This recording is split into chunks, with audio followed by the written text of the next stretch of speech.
This pasta is very lemony and it's a bit nutty.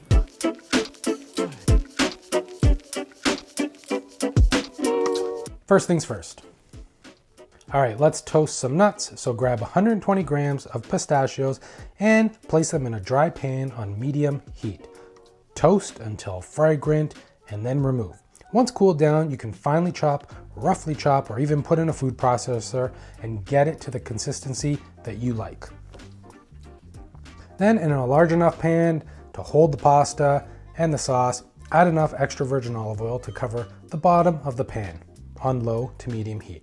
Then we're gonna add a couple lemon rinds, some fresh basil, and then thinly slice or finely chop up 2 cloves of garlic and add it to the pan.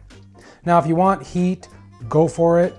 I have some Calabrian chilies, fresh or dried. I would love to use them, but my daughter is super excited for this recipe, so I have to go without this time. And then just season with a little bit of salt and slowly let the oil infuse with those aromatics and for the garlic to cook. Time for the pasta.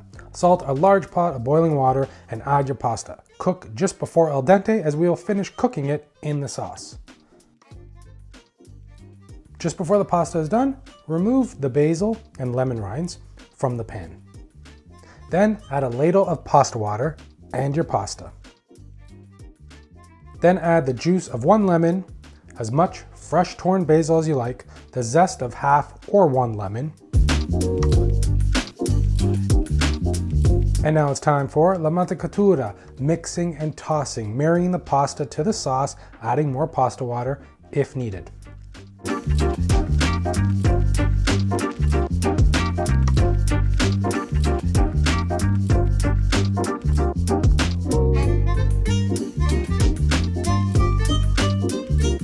And then you're going to finely grate as much Parmigiano-Reggiano as you like, mixing and tossing. Add more cheese, because.